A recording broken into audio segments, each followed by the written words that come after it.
we're on air now. Okay, I'll just have to refresh, I suppose.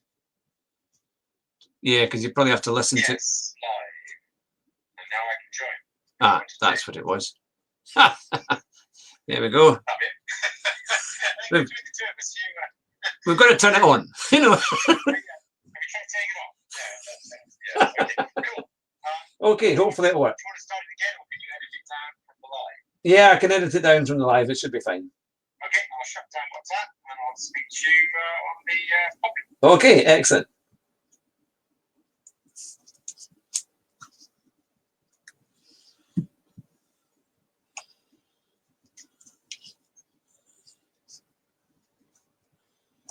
Hey, I'd like to come in.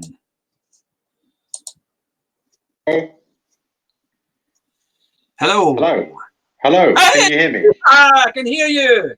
I can hear you. Amazing. Fantastic. The technology has come together. We actually talked to each other in 2019 in the UK. And despite me giving you all that grief about your headphones, it turns out it was my headphones. I know. It's like trying to get from like Earth to Mars or something. We're talking to people on the moon or something, you know. But it's like... Exactly. It's like the dark side of the moon, mind you. It is rural Northumberland, to be fair. So, yeah, it's probably got better broadband in the sea of tranquility. Well, I've got a wired line here, so it should be good. It should be good. But to all our listeners... Oh, sorry. To all our listeners, you are listening to the Car, Sim and Race Driver Show. Thank you very much for coming back to us, because we know we had a few technical difficulties earlier on, but now we are set and ready for a fantastic show. And of course, my guest tonight is none other than Jonathan Sutherland. Hello, Hugh. There we go. Goodness, I never heard of a round of applause like that before. Until I finished my speech at your wedding, yeah. Well, and that wasn't because the speech was good, it's because they was pleased I was finished. Exactly. Well, if it goes really badly, you might get a reaction just like this. Oh.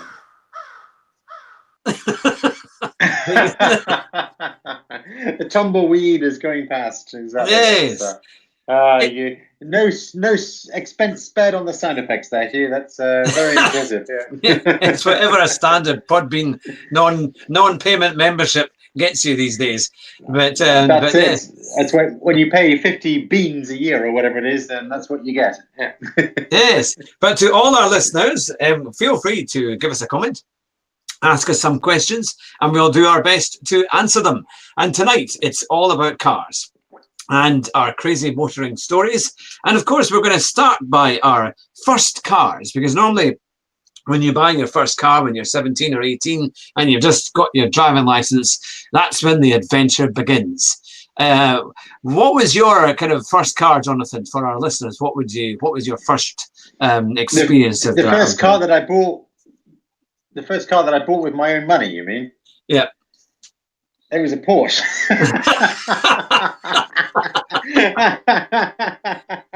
Actually, that's not quite true. The first car I bought with my own money, because I always used to use farm cars, that was hanging around the farm. I was usually troopers, and we had a couple of BMW Tourings that used to be around the place. But yeah, the first car that I actually bought with my own money was a Subaru Impreza in Michigan. I bought it from Grand Rapids Subaru, and only later on did someone point out to me that perhaps the best car to have in the Motor City, around about 50 miles from Detroit, was not a Japanese-built hatchback, because the looks that I used to get driving through Detroit were not good. I can tell you that. Not good. Oh, of course, yes, exactly, because that's the thing, isn't it? It would have been, it's Motor City, so you can't be driving something that's from Japan into that. Well, that's exactly what we did, and we took it, in fact, to the Kobe Center, I think it was called, which is where the Detroit Motor Show was, and we went to the Detroit Motor Show in 2001. They would have been.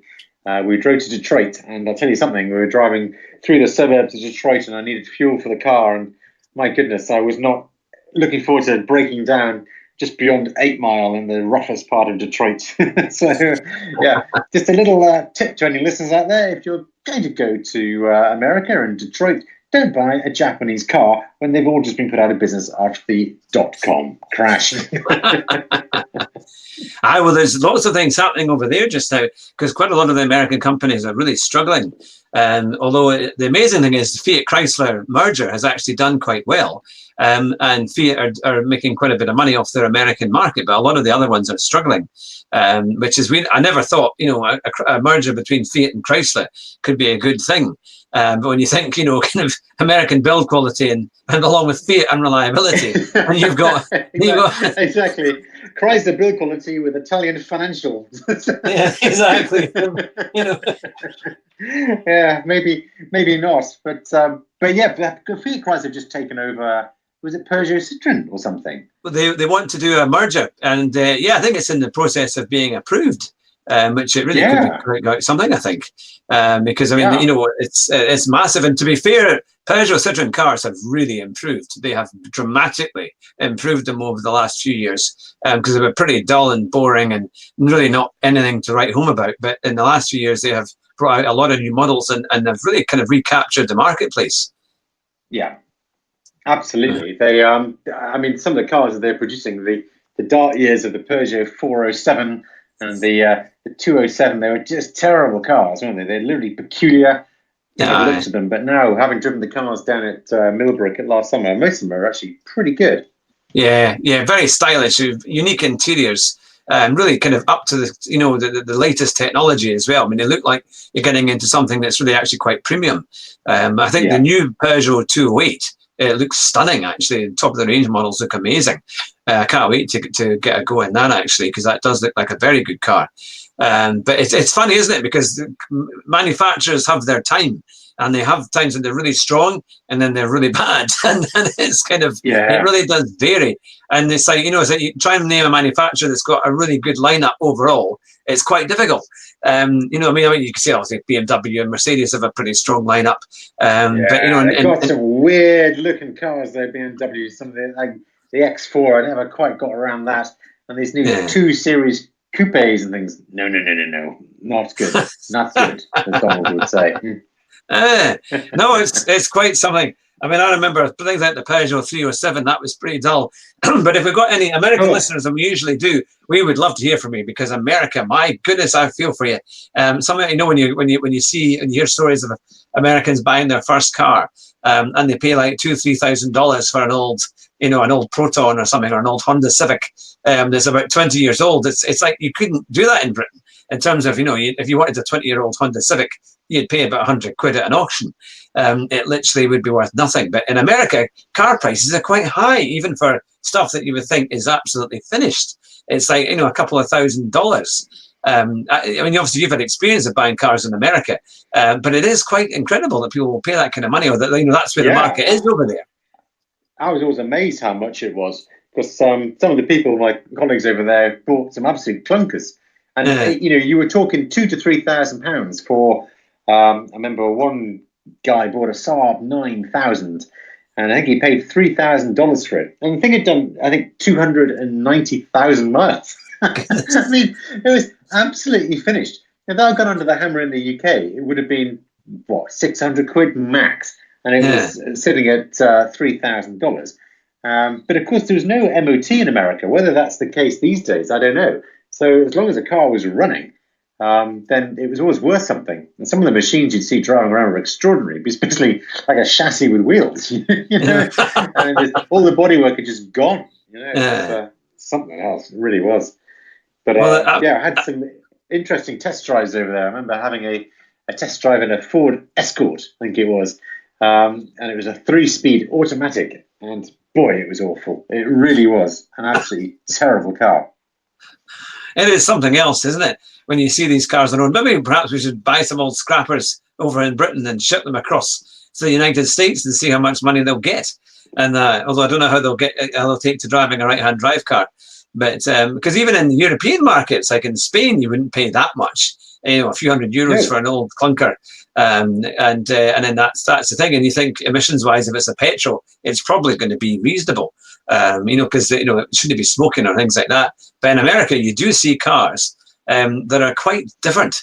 they're not, they do pump out the smoke and things like that, and nobody seems to really bother about it.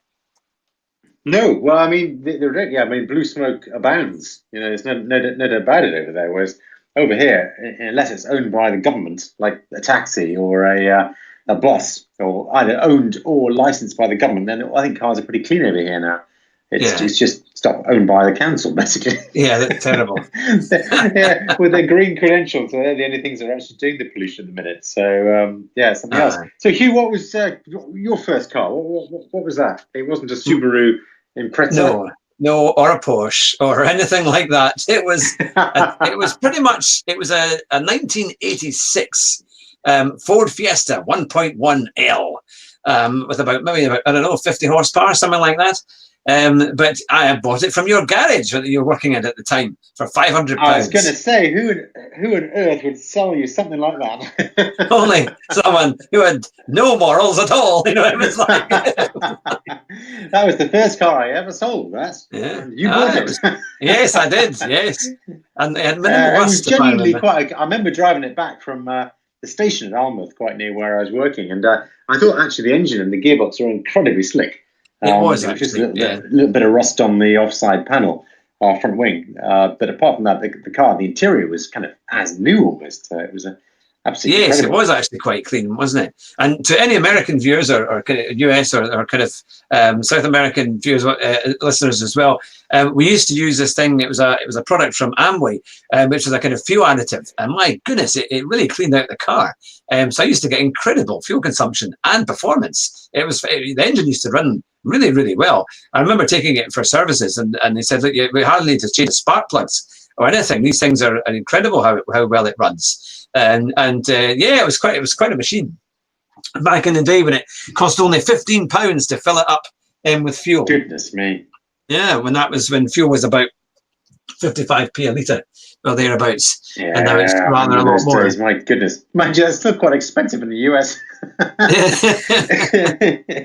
Yeah, I know what it is in the US. What is it, like $3 a gallon or something? So yeah, something like that. Probably is about 55p a litre. Yeah, what it is in the US right now.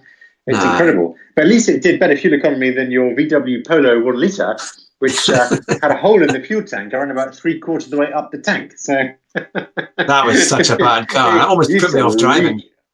Oh, I don't know why you bought that. That was your low point. But you see, unlike you started with your bad cars. What I've done is I started with really nice ones, and mine have got worse. I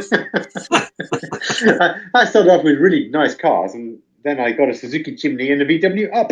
So yes, that's the thing. You've still got an Up, haven't you? But I suppose it's quite a good little town car when you're running around town and leaving it in places, things like that. So it is quite. It's handy and it's cheap to run. I can't say an awful lot for the Jimny, but it was. The Jimny was phenomenal. I saw a new one of those today, actually, in the Sainsbury's car park. It was a brand new 69 plate Suzuki Jimny. And I thought, my goodness, someone's paid about 25 grand for that. They probably have. They are seriously about £20,000.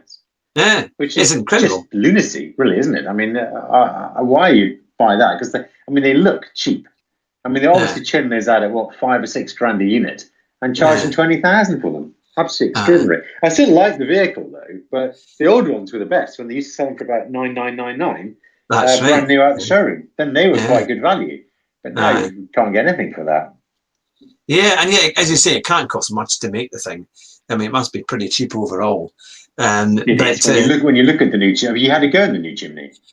No. Well, they drive okay. I mean, they're a little bit better than the old previous one, but then they really ought to be quite a lot better, I would have thought. But when you look around it, you see the quality of the build, and well, not so much the build, it's put together well enough, but it's just cheap. The materials are not expensive. They've kind of got the interior from the old Suzuki SJ, was it 310 or whatever it was, from the late 80s and early 90s. So it's really, yes. It's all a matter of perspective. It's a matter of expectation, Hugh. You're not going to get around the George complex, or down the straights at high speed in a Jimny, but if you just want to poodle around, holding everybody up, slightly in danger of your life, then drive a Jimny. Actually, That's the part funny of thing was, living.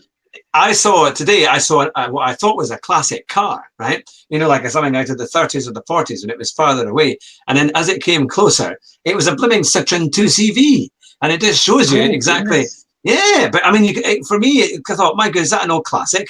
I mean, it is, in a way, a kind of classic. But when we actually got closer to it, of course, it was an old black and kind of purple. They had that Citroen that it was a kind of sort of one of the special editions. They had It was countless the ones. Charleston Yes, special edition. yes. Now that's only something that James May would be able to compete with, I think. But in terms of fairly tragic Citroen knowledge, that. Yeah. but it just shows you how old. Because I mean, that car must have been designed probably in the 50s or the 60s. It was. I mean, it was around a long time. Oh, I think it was 50s. I think it was more or less after the war. It might have even been designed in the 40s, but certainly the 50s. And it really links back. I mean, I remember those were being produced right back to about 1990, weren't they? Yeah, the last one was made, in fact. They were pretty cheap. I mean, they were literally, I don't know, $5 or $6 grand, if that. They were not expensive. I think now they're probably the safety same standards that got them in the end, because I mean, they were absolutely appalling. It was introduced in 1948. Just doing a little bit of knowledge. 1948, and the last one was produced in 1990. I mean, good. 40 years plus. Yeah, 42 years worth of cars. 42 years. Yeah. And it didn't change it at all. So for our listeners, we've got a number of live listeners here in this evening. You're listening to the Car Sim and Race Driver Show. Let us know. Write a comment here and or send us an email at podcast@cardealadvisor.co.uk and we'll do our best to mention it.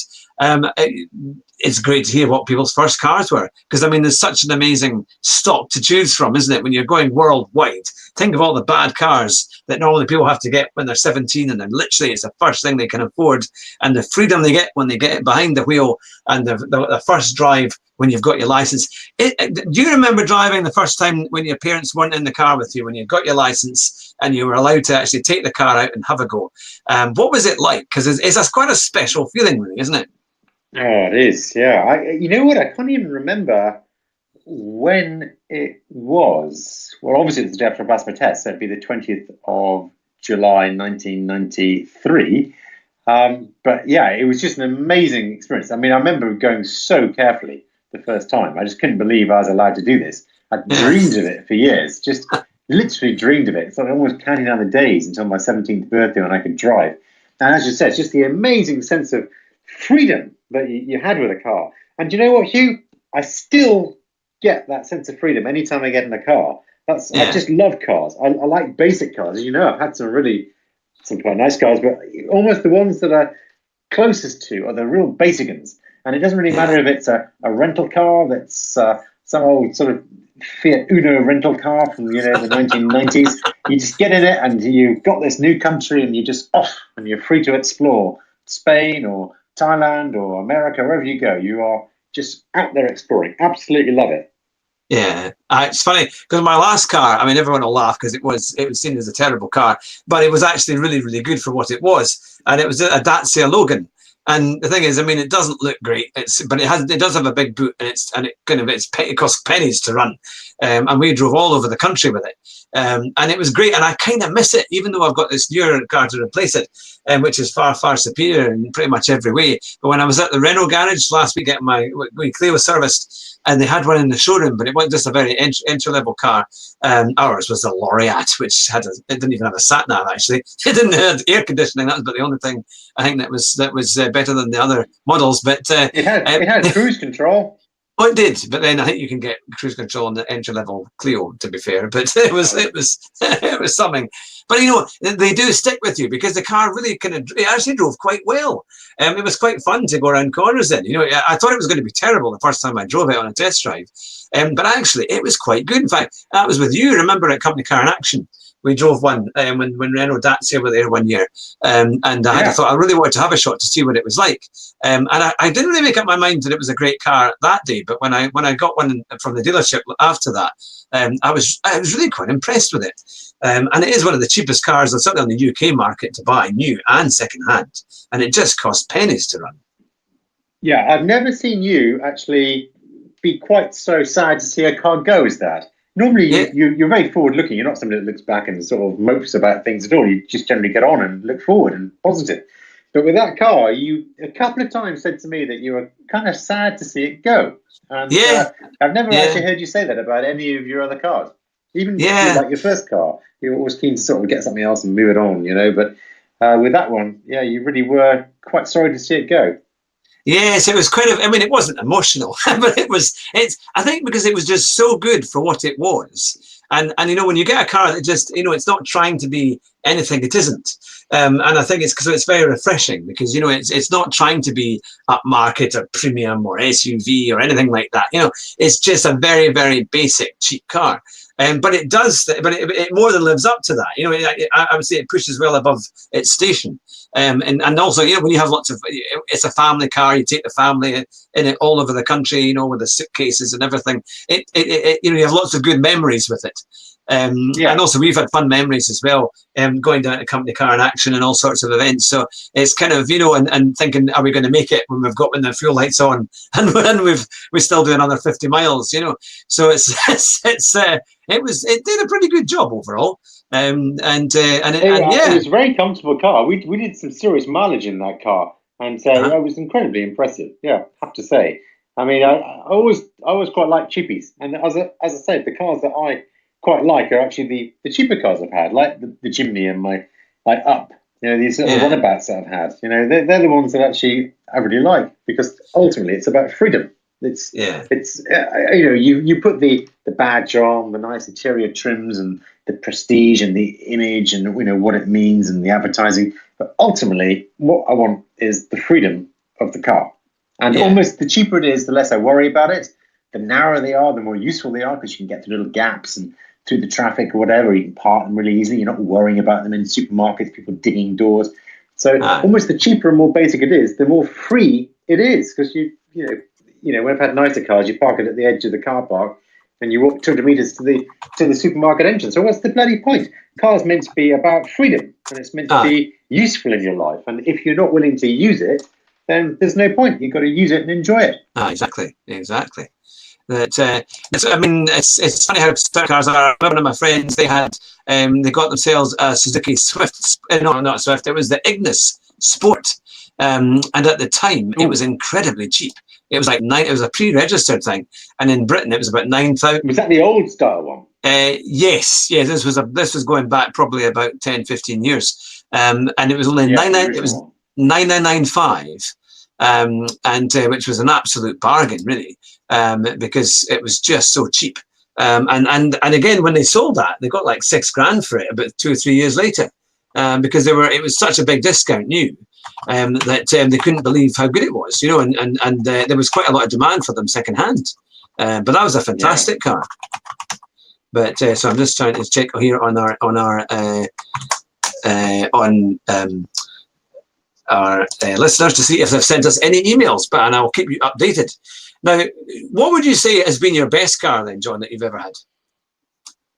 Oh, without a doubt, the Golf, the one that I just sold to my sister. Actually, I genuinely think it's the best car I've ever had. It was a car I bought when I didn't have very much money at that point. I just had to do some work to my house, and I just wanted something a little bit better than the Suzuki Vitara that I had, which was quite. It wasn't geared very well, so on long runs it was sitting at about 5,000 RPM on the motorway. So I managed to get this Golf TDI automatic Mark 7, and it's just the most cleverly designed bit of car that I've ever owned. And again, I just really liked it. And I was very sorry to see that car go because so many things that you did with it and all the memories and stuff of the car. And it never let me down. It had some very intelligent technology on it. Did phenomenal miles per gallon, and that's actually what I liked about it. Yeah, yeah. It's funny when you get a car that just does everything the way that you want it. It's hard to kind of let it go sometimes, isn't it? That's the thing. It But is. I have to say I did have a Porsche Boxster, which was an excellent car. I have to say that car was phenomenal. It wasn't actually very expensive to run, particularly when I look at sort of the money I got back from it after having it for maybe 6 or 7 years, it really wasn't that much. Maybe £2,000 or £3,000 a year in depreciation. It really wasn't that expensive. It would do 35 miles per gallon, had phenomenal ride quality, and lots of space up front and lots of space in the back. Well, only 2 seats, obviously, but lots of luggage space for the type of car. That was an excellent car. I'd put it as those two. And what would you say was your worst car? Ooh, well, there you go. The Suzuki Baleno that I had wasn't great. I mean, it wasn't not helped by the fact that it got written off on my first trip in it. The seat wouldn't adjust correctly. It wasn't the most grippy car in the world. That wasn't a great car. It was incredibly cheap, though. I'll give you that. I think it was only about 1,800 quid when it was only about 5 years old. So it was cheap as chips. Now you once got me a deal like that, wasn't it?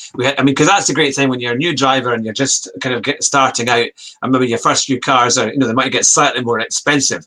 But you managed to get me a Proton. Remember I had a Proton saloon, and it was only 3 years old, and it was a Motability car, which was the one that basically disabled people get, didn't they? And anyway, whoever had got this car in Motability, they had done something like 82,000 miles in it in 3 years. Incredible. Yeah, and they must have smoked the whole time. I know, because the car was completely black inside, and I had to take it to an extreme valeter to be able, like a professional valeter, to try and do it. And even he couldn't get all the smoke out of the roof lining and all that kind of stuff. But you got it for something like 1,100 quid at that time. So it was an incredible deal.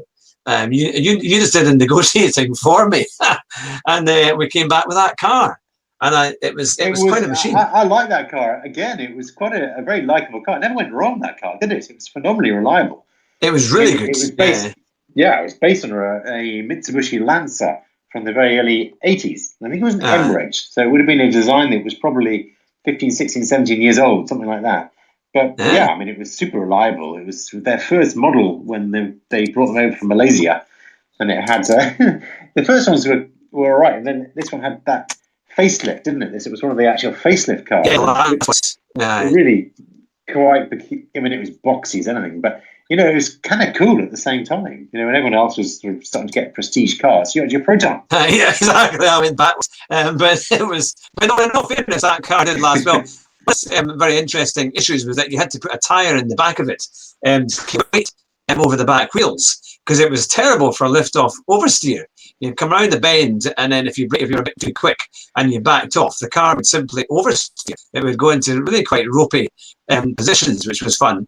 But I remember going to the scrapyard and buying an old tyre and wheel so I could put it in, and that gave me a lot better stability.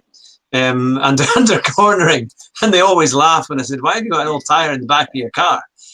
Because that's what I needed it for. But it worked. It made it much, much better. And also it used to leak water into the boot as well. That was another thing that was a problem with them. Yes, they did that. So eventually it might have got a little bit of rust there, I suppose, on the boot. But I thought that would go. Why did you get rid of that one? What was the matter with that car? I think I got another. I just bought another car. We bought a car at auction, I think, and I had a buyer for it. Somebody decided to buy it from me, and they had it for a week, and then the clutch blew. They run the clutch down within a week. And it wasn't slipping. That was the thing when I had it. No, of course not. Of course it wasn't. Yeah. So the reason that you got rid of it was because the clutch was shot. No, it was fine. I remember on the test drive they drove in. It was fine. 400 quid to replace the clutch. Brilliant. This is the car deal advisor. That was about 25 years ago. But exactly. Yeah. But no, it was fine when I drove it. But the lady who bought it, they did tend to slip the clutch. They kind of revved it really high and then kind of slowly burned the clutch away. It wasn't. It was fine when I had it. Well, that must be. You sold one to our friend Fraser, and the brakes went within about half a mile, and he went in the back of a BMW. Now, I warned him. I said it did have servo brakes, and I said that. Oh, yeah, but I haven't changed the brakes pad since 1990. Well, to be fair, that was an ex-hire car, and that was knackered when I got it. I was given it when my business finished, wasn't it, in the settlement? Was that the van? Yeah, that was the van, and it hadn't been serviced for years. I got it kind of serviced and checked over to make sure it was safe, and it got through a few, an MOT or two. Yeah, it was quite a machine. But of course, it had that horrendous misfire, so it wouldn't go that fast. It was a kind of struggle to get it over 50 or 60. Right. Which was so However, annoying. you did drive that vehicle down to Silverstone with a flat tire, which was I incredible. did. I'll never forget that when we arrived at your very upmarket Silverstone race day, race experience thing, wasn't it, for your license? Yeah. And they were looking out for me. And then I parked the car and I go out. I thought, great, I'm here. Everything was fine. And they even sent a welcome committee. And they said, hang on a minute, have you just driven on that with that tire? And I said, what tire? I wasn't even aware it was down. And I say, I've just come from Scotland, from Edinburgh. I've done about 300 or nearly 400 miles. And they said, your tire. I think you might have driven from Northampton, but you Edinburgh. And they measured. The guy he was from Porsche or something. He had a Porsche pressure checker thing, and he had a big jacket on. It was a sponsored jacket, and he said, your tire is at 7 psi. I said, you've driven all the way from Edinburgh with that, and I said, yeah, it was fine, And the thing is, I was feeling motoring down as well. 7 psi is better than nothing, isn't it? I mean, it's fine. But you wouldn't have had much weight in the back, I suppose. So, no, it was pretty much empty. It'd be empty. You wouldn't have any seats. Yeah, so no, that was it. But I mean, that just shows you, isn't it? A kind of miracle drive when you're in your first car, or you're kind of an cheap car, isn't it? And somehow it gets you down there. But and then I parked behind your Porsche. And then I remember you raced away. They put some air in the tire, and then I had to follow you as you were heading back to the hotel. And I thought, there's no chance in this little Ford Fiesta van.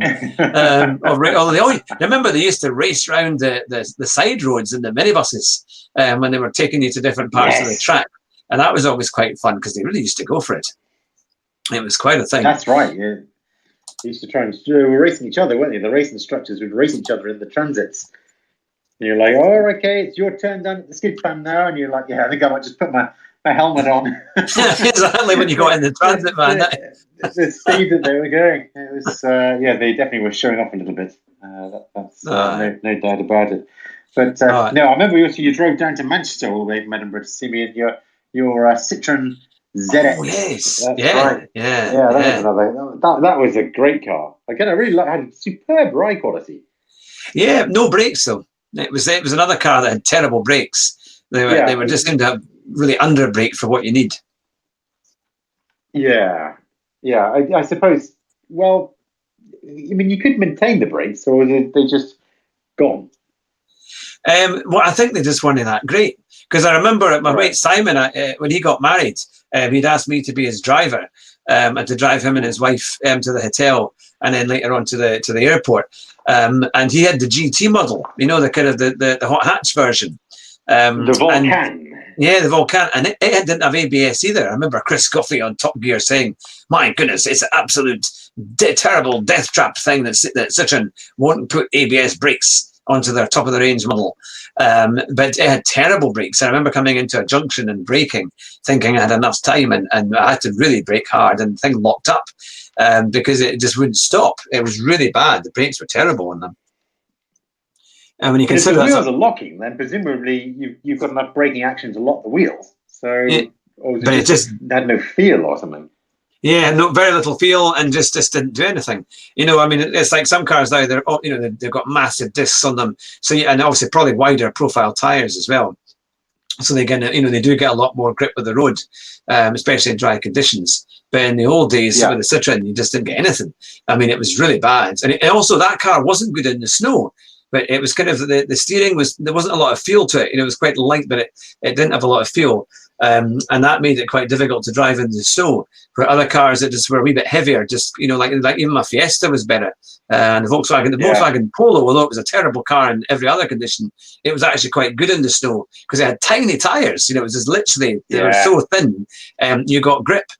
So it was quite good. I remember having quite a bit of fun in the snow in that car. Other than that, it was terrible. But that was the thing. I remember you stayed in fourth gear too long; it would never come out. Yeah, because you had to get stuck in it, But I remember driving it quite fast once into the local town. It was vaguely amusing, but it just would not come out of fourth gear. It just stayed in there. You had to virtually double the clutch, didn't you, to try and get it in, back in the next gear. It was just knackered. But talking of cars that are quite good, I mean, now you're spoiled for choice. If you're buying a new car, it's your first car. I mean, there's so many great machines. Got proper brakes, they're reliable. Everything kind of, you get what you need. You get all the technology with them. But things like the Hyundai i10, I mean, they're fantastic cars to drive. I mean, although I found the one that we had for a wee while was a little bit uncomfortable in terms of driving position, the brakes were phenomenal. I mean, you could go in insane speeds before a corner and brake, and it felt like it was going to just stop you in slow motion. It was incredibly adjustable, and felt really secure. But you could turn it in really well. Great steering. I think you drove that i10, and I think you quite liked it as well. Yeah, it's a great car. I just love the little cars. I mean, I really quite like my little VW Up. It's much the same. They're so light, you can just throw them around. And okay, I mean, it hasn't got the chassis balance of some of the more expensive cars, but because they're light and they're really pointy and actually really quite well engineered, they're just phenomenally good fun. And it is down to the weight, and also they're so narrow that you can place them very easily on the road, and that makes them much more fun because you can. Also, you're driving the car, because we've got to push on a bit sometimes with the cars, and you can drive them towards the limit, and you're not actually going that fast.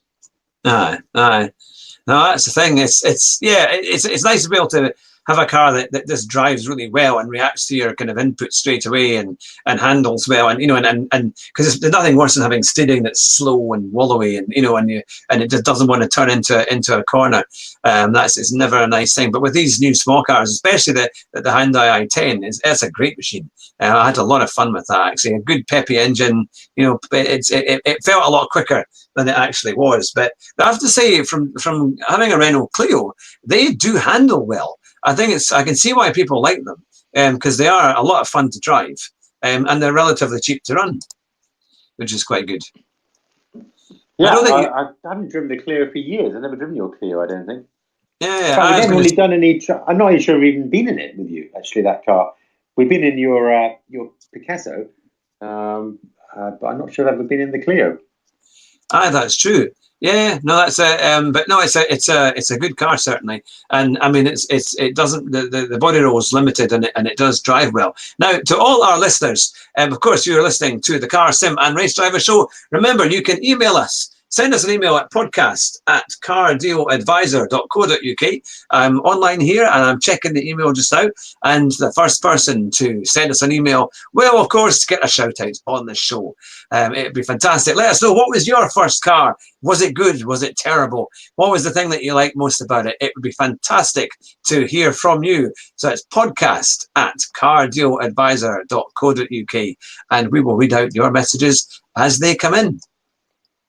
Well, John, we've done kind of small cars and first cars. What would you say if you were on the market today for like a first car? What kind of thing would you recommend? Because you've had a huge range of cars. What do you think would be a great first car today? Well, I mean, fewer and fewer people drive these days. That's the amazing thing. But I think the way that cars are financed has completely changed the market because. Back in our day, it was typically there was no finance available. I mean, particularly if you were only sort of 17 or 18 years old, you had no credit history because you couldn't even get a credit card until you were 18. However, obviously, most people buying their first car were 17. So finance wasn't an option. In fact, I'm not even sure today whether you can get finance at 17. I'm not even sure about that. I think there are manufacturers that do it, actually. Yes, maybe it's Peugeot, Citroen, and Red. Yeah. Exactly. So they're getting people into really quite decent cars at such a young age, and that typically wasn't available sort of in the 90s, when we were coming through. So it really depends what people want to spend a month. But there's a huge amount on the market. Even for sort of around about £100 a month, you can get some really good new cars, and if you can go to £150 a month, then you can get almost whatever you want within reason. I think the limiting factor is insurance. Yeah, that's it. Because that can be like £1,500 or £2,000, even for a pretty basic car, isn't it? And it's usually more money than what the car costs. Yeah, and so it's it still can be, and it's still quite high for the first few years, but then it starts to come down a bit after that. I remember my first car cost £500, and to get third-party insurance, because that's all I could afford, was £400. for the Fiesta. But then after, amazingly, I've had a no claims bonus ever since, which a lot of people would wonder if that's possibly true, but it is. It's quite a thing. But no, so insurance can be. What would you say would be the worst new car that you could buy today? Certainly from the UK point of view. There are a few clunkers out there that, even though they're brand new, they're still pretty terrible. Well, I mean, technically they're all pretty good, but so much car now. Underneath so many cars are all just the same or very, very similar in their layout. Vast majority of cars are front-wheel drive with a transverse engine, and all the equipment tends to be the same. But it's just kind of dull cars, really. Cars that are a little bit, maybe just trying too hard or trying to be something they're not. Things. I mean, I really just don't like these SUV kind of coupes. I just don't like them at all. So stuff like the BMW X4, I just can't be done with that. It's if you want a sports car, get a sports car. If you want a 4x4, get a 4x4. But these kind of crossover things are just horrible things. Don't like them at all. Yeah, things like the Mokka, Vauxhall Mokka, and things like that, they're pretty terrible. Ooh, yeah. Not so good. Not Ford good, EcoSport, not good. Yeah, they're pretty bad. Exactly. It's just oh no. Even better, Peugeot Rifter. It's now, one is of the that most. van thing? Yeah, that's the kind of bad. Well, the one that's worse is the Vauxhall version. Now they've called it something even more uninspiring. It's a really insipid name, isn't it? It's like I the don't know what it's Vauxhall called now, but it's Boulevard or something, or some kind of what they call it. It's really bad. I can't remember what it's called. Yeah, it's a terrible thing, isn't it? I mean, I know we can take it to the extremes, but the name of it. I mean, a Peugeot Rifter just sounds terrible. But sounds like Drifter, doesn't it? Some old drifter who's that's one step away from the homeless kind of group. Yeah, it does, doesn't it? It's it not. Just sounds like a kind of a homeless guy under a bridge or something. Yeah, I mean, or living an old one, and an old barn find that he's found. Yeah, I don't think they'll be putting any of those through Sotheby's auction in 50 years' time. Yeah. This is an amazing car called the Peugeot Rifter. And this is its Vauxhall equivalent, which is, we don't even know what it was called because it was forgotten as soon as it was introduced. I'll have a little look. Was it a compact? What is it? I mean, what would you even call it? There's so many different categories. It's kind of like a kind of people carrier, isn't it? It's a kind of a large family car because it has the bench seat in the middle, and some of them have. I don't know if they've got 7 seats. Maybe they might have a third row of seats in some of them because a lot of them are used for taxis, isn't it, for private hire? So you tend to get that. But I know I've never noticed one. I mean, presumably they are out there, but I just haven't noticed one at all. No, that's quite a. They are appallingly, and always in dull grey colours or kind of old burgundy red, with wheelie wheel trims, and they just look wrong. And like the vans actually look better. The vans that they're actually based on, like the Berlingo and things like that, are much better. I mean, it's I'm trying to think of the Citroen version or Citroen Berlingo, and then it's the Peugeot. Yeah, that is the Citroen. Yeah. So I mean, they look far better than the other ones, But it's obviously just based on that. They've put some windows in, but they're like 25 grand list price. Now you can get some for about 20 odd for the top of the range, but even the basic ones are about 16 or 17 after a discount. It's a lot of money for what is pretty awful. I mean, in that respect, you're so much better. Just go for a Dacia. It's far better. You can get a top of the range Duster for 17 grand, and it's got everything. And it's so much nicer, and probably will hold its value a bit better. That would be the 4-wheel drive as well with a diesel engine. Yeah, definitely. I mean, you'd be getting the Vauxhall Combo Life. That's what it's called. I mean, it's got 7 seats, has it? I mean, I think some of them do. Why would you want that? Right. But I suppose if you've got a family, it's handy.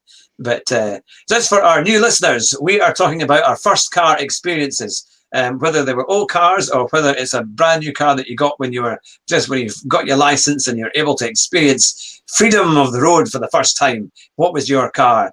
Now, obviously, we've been talking about European cars, but for all our American audience as well, let us know what kind of car you've had. Did you love it? Did you hate it? What was your experience? Send us an email at podcast@cardealadvisor.co.uk and we'll read out your comments. In fact, I will do a quick check right now just to see if there's anything new coming through. But so far, nope, it's still the same. So send us an email and tell us what you think. But yeah, I mean, it's amazing what cars are out there. I mean, I know that some people used to try and get an old, but in the really old days, they would try and find an old Porsche, like the old 944s. Because you could get those for next to nothing, and they were kind of quite exciting. But imagine what you could get in America, because I mean our cars are just so dull, compared to what folk get in America. Like when you look at the kind of coupes and the like Chevrolet, the Camaros and Ford Mustangs and all of these cars, because they tend to go on for years and years and get passed through families as well, don't they? So people tend to, it was more likely to get a kind of more sporty car. Now I know that in the 80s and 90s. Like Mustangs weren't that exciting to look at, but there were still some things like the Trans Am. Remember, like with Knight Rider, and what was the one with Burt Reynolds? Oh, these Cannonball Run. Yeah, they were completely iconic, and they weren't that expensive. I mean, I'm not absolutely sure, but I got the impression that there weren't really a lot more than the equivalent saloon car. So you might, if your Ford Taurus was I don't know, $15,000.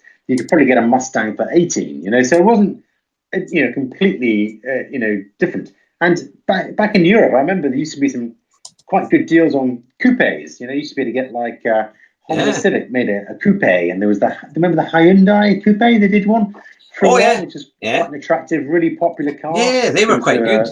Ford Puma, and then there was the Vauxhall Tigra. And these are all quite fun cars that just looked a bit different. And I just don't see car. I can't even think of anything like that. A car for maybe 15, 16, 17,000 pounds, which looks really, really cool. I can't think of one. It's all SUVs now, isn't it? You've got those sort of T-Rocks and things like that. But people surely still want a little coupe. Well, of course, they've just brought out that new Ford Puma, which, the old Puma was a fantastic car. I mean, highly rated. But the new one is an SUV. It's like a kind of Fiesta Active type thing, slightly bigger than that. But it's supposed to drive quite well. But it's just, come on, we need some more sporty little cars to add a bit of fun and zest to people's lives. They're fed up with stuff that's rubbish. They don't actually have to be that. They haven't actually got to be that fast. But the Ford Puma was just enormously good fun, and under the bodywork was a Fiesta. So servicing was quite cheap, brakes were quite cheap, tires weren't too expensive. The interior was largely from a Fiesta as well. So it was all pretty rugged, well-tested stuff, but it just looked really cool. Where's it all gone? Yeah, well, see, everyone's got into SUVs. Maybe that's why people are so miserable now, because they hate driving, because these cars have put them off driving. And, unless you buy a hot hatch or something like a Renault Megane RS or something quite fun, or a Fiesta ST, people are bored and they want something that's going to give them a bit of a thrill. But all these cars are just not that great. I mean, I'm trying to think. Oh, there are some exceptions, like things like the Suzuki Swift Sport. I mean, that's still quite cheap today, and there's lots of the old models for next to nothing. So that can be really, really good.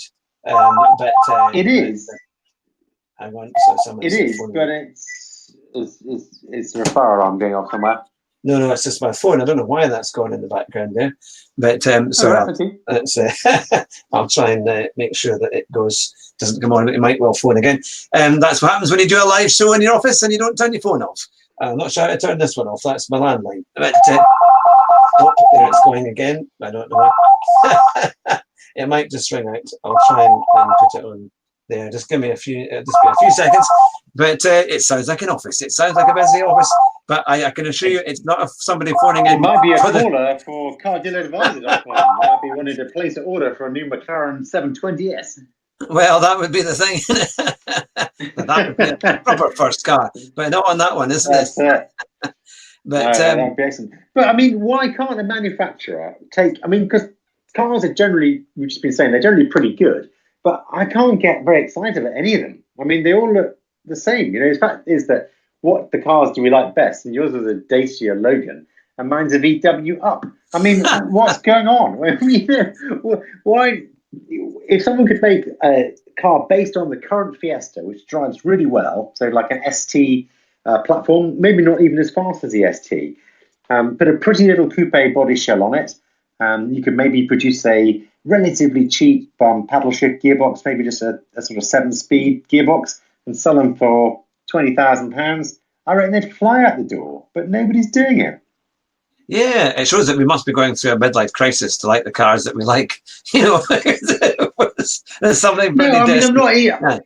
I'm not even saying I want one. I just can't understand why kids these days, sort of 18, 19, 20, they don't seem to want exciting cars. I mean, when we were that age, we would want to have something which we could get sideways on a roundabout.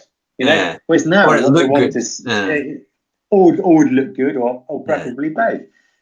So I used to pine after like an old BMW 325i or something, a straight six, some old thing that you could just tear around the place in. Didn't have to be tidy, but nowadays people just want something new for $149.99 a month with Apple CarPlay and ability to take selfies. I mean, that's honestly, it's what's going on. It does remind me, I have to say, of when Top Gear did the Peugeot thing, when they talked about what Peugeot were like and how they're on their bad years. And when they did an advert, a kind of fake advert for a Peugeot 306 or something, or whatever it was, or 307 or 308 or something, and it said basically 4 wheels and an engine for £100 a month.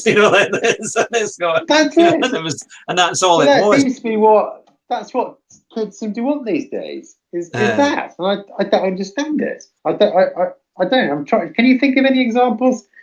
I'm trying to think. I don't know that many. I can actually think of an American example that just at the financial crash, Chrysler were so desperate to sell cars that I remember reading this. I think it was in Car Magazine. That they would give you a brand new Chrysler PT Cruiser with no deposit, or I think it was, or maybe like $100 down, and it was $100 a month. And then you owned it after 5 years. It was or it was an option to buy virtually nothing. You paid a few $100s to basically clear it. I mean, it was like $6,000 or $7,000 at very most. They must have been on some kind of contract hire or some kind of deal. But they were so desperate to shift cars. I mean, they were just giving them away. Whether you'd actually want to pay $100 for a PT Cruiser is another matter. But it was certainly. They were not a great car. They were pretty terrible. I think the clue there perhaps is in the PT Cruiser side of it, rather than the $100 a month side of the story. Yeah. Mind you, kind of a certain number of people, that was a popular car, wasn't it? But they were really popular in Glasgow. Different.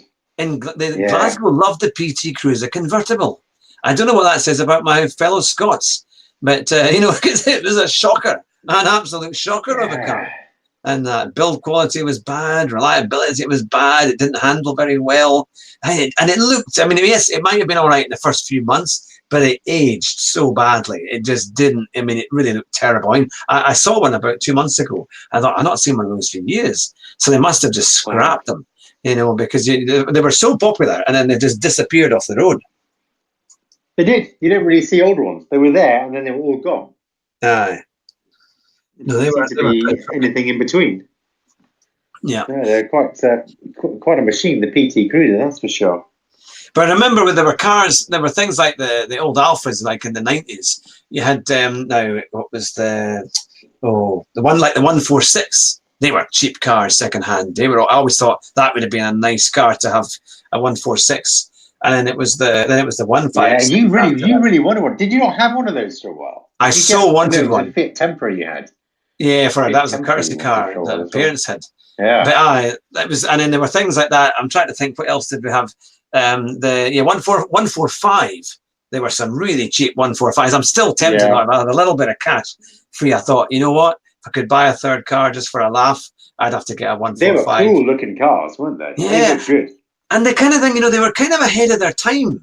And they, as usual, Fiat Alfa Romeo were terrible at advertising them. So they really didn't sell anywhere near what they could have done. But they were a bargain for what they were. And they were quite good to drive. They were quite fun. And it's like things like the Tipo Ceval Valet, the 16 valve. They were great cars. I mean, I think they actually won a hot hatch test in Car Magazine one time. They were Yeah, that. they did. They were good, and actually, they did sell a few of those. There were a few of those around. Yeah, but Alpha really didn't. I mean, they were the years of Alpha in the kind of early 90s when they were like selling 150 cars a year or something. I mean, it was absolutely, the numbers were crazy. You think, how can they possibly justify right-hand drive production for so few cars? Yeah. No, it was something else. But where are the characters now? Where are the characterful cars? I just don't see them.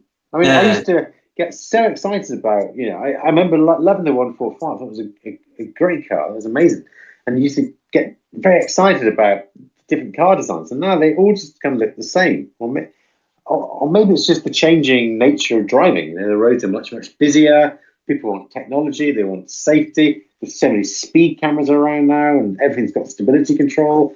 Whereas when we were coming through, growing up, it was all about performance and look. Yeah. I mean, what kind of noise the car would make. I'm just going to change headsets, so may not speak to you again. All right. It'll work. You need to charge that one, is it? Okay. Yeah. Yeah, I can still hear you. I can still hear you now. Now, will it work? Because this was a problem we had earlier on. If it goes blank, we're in trouble. Coming back, but I can hear some. Coming on to my other one. Can you hear me? Yep, I can hear you. It's still working. That's good. You've done a pit stop. There you go. Oh. So I've got my new AirPods. That was a crackle and a crunch. All right, excellent. So they are working. The old AirPods, they are working, yeah. So putting the old AirPods back in their case, and I got my new AirPods Pro. So they are tremendously exciting AirPods as AirPods go. So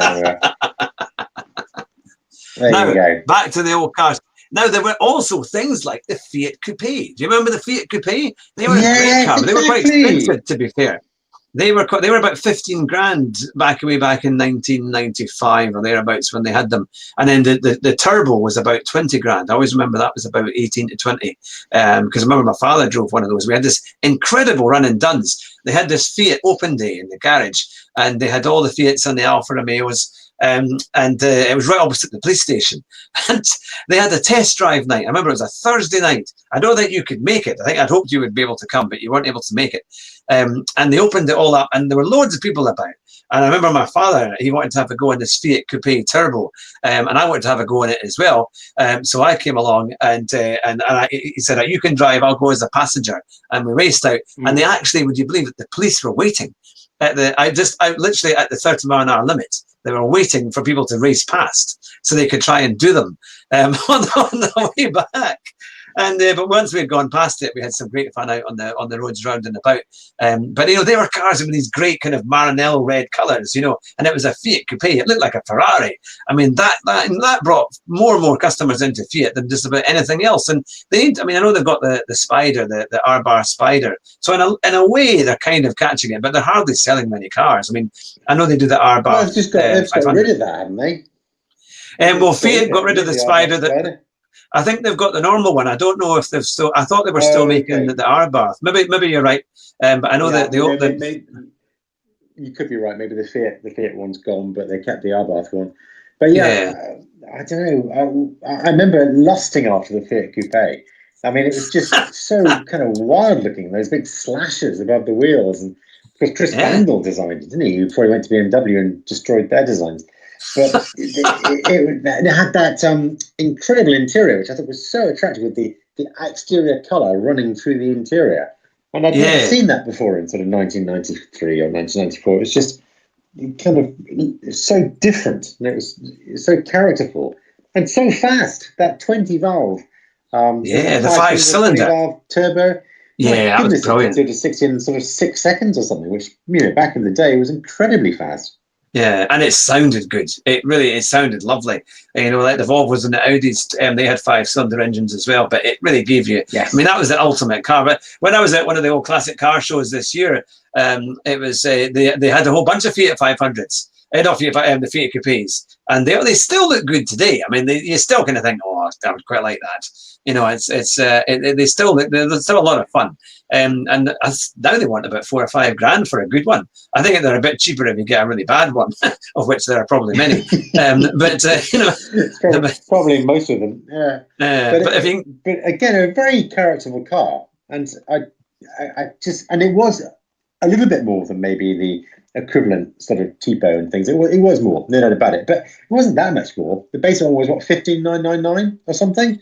Yeah. At that time, a kind of top of the range Tipo was probably 13, 14. You know, so just a bit more, you get this amazing looking car.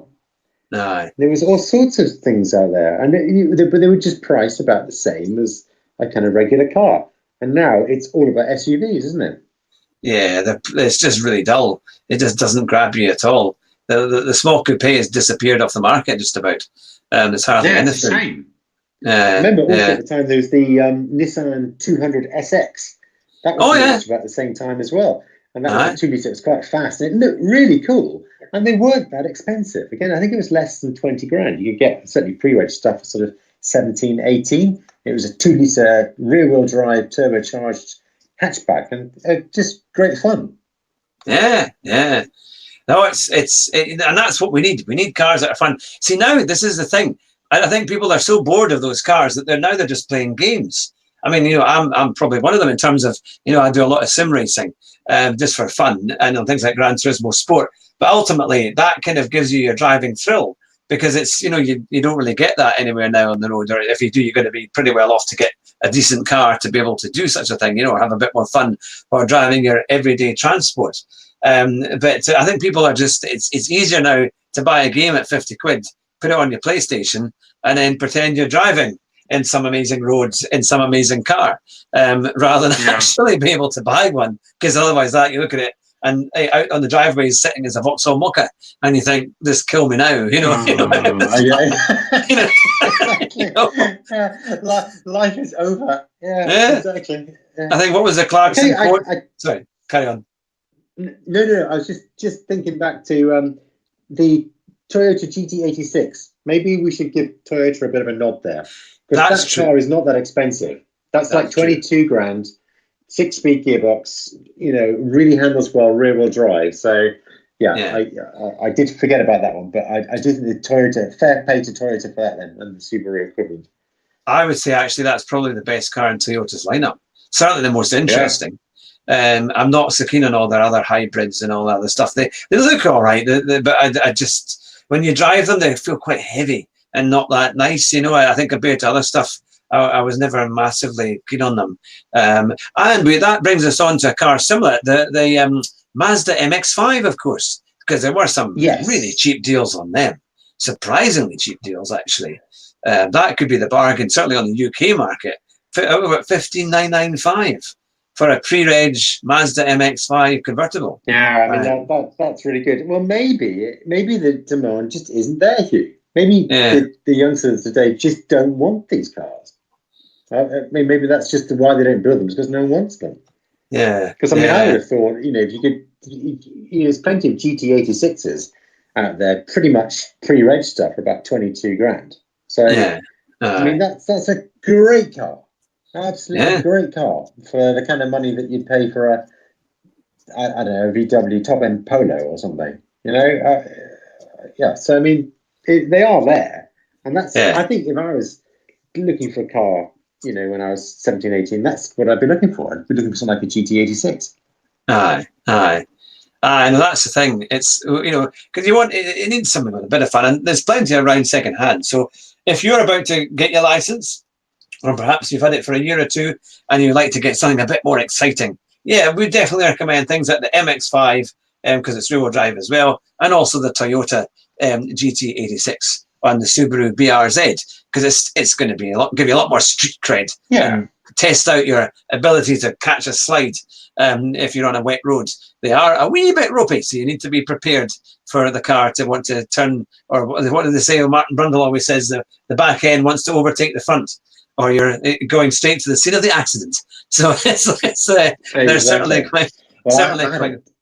I had a test drive of a GT86 at the Toyota in Edinburgh, And I think the guy, all he was used to doing was taking Myrtle out in the in a little Yaris Yeah, or that's something. or a Prius or something. And I got in a GT86, and it was kind of where was the toilet? We ended up kind of roads quite near the airport at Edinburgh.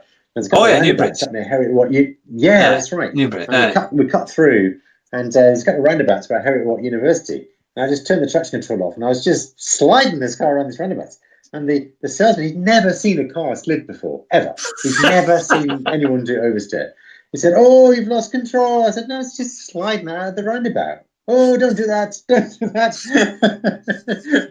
He just couldn't handle the fact the car was moving around underneath him. And they're not used to it. Extraordinary. But it was a good car, I have to say. I'd have one of those, actually. I'd definitely have a GT86. Yeah, they are good. I remember in the car that I bought from you, that wonderful 540 with the 4.5 litre V8 engine. And one of my bosses thought she was quite impressed with that car, actually. And they all wanted me to take them to lunch, but take my car. And there was these roundabouts near Hermiston Gate at the time. and they wanted me to do my best to get the car sliding. And I had to go around there faster and faster to try and get the car to slide. But we did eventually. We managed to do it. But then not long after that, I got fired. So it was... I was such a nice story until the end. So I think I must have scared them too much.